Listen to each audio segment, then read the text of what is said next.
भाई 25 खां 31 तारीख़ ताईं नातालियूं मोकलूं क्रिसमस जा सभु तयारियूं करणियूं आहिनि। बिल्कुल बिल्कुल साईं। हाँ त उहे पार्टियूं वार्टियूं किथे रखणियूं आहिनि, कीअं रखणियूं आहिनि, उहो थोरो सलाह करणी हुई। कयूं था साईं। बिल्कुल हाँ बिल्कुल। जय झूलेलाल साईं। जय झूलेलाल साईं। कहिड़ियूं ॻाल्हियूं था कयो साईं तव्हां? बस साईं इहो 25 खां 31 तारीख़ ताईं क्रिसमस जा ॾींहं था हलनि। हिकु पार्टी करणी आहे 31 दिसंबर जी। अरे यार तव्हां सिंधी थी करे अञा ताईं अंग्रेज़नि जे नक्शे कदम था हलो। सॼे विश्व में सभु सिंधी सुजाॻ थी चुका आहिनि। वाह। तव्हां नए साल में 1 जनवरी में बहिराणा दिवस मल्हायो वेंदो।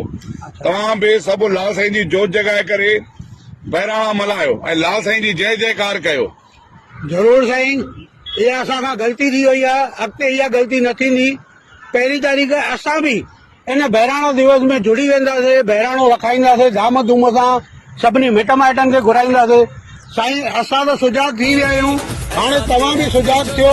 सभई सिंधी गॾिजी 1 जनवरी नए साल जे पहिरें ॾींहं ते बहिराणा दिवस मल्हायो। हर घर में इहो ॿारणु खपे लालण जी जोत। आयो लाल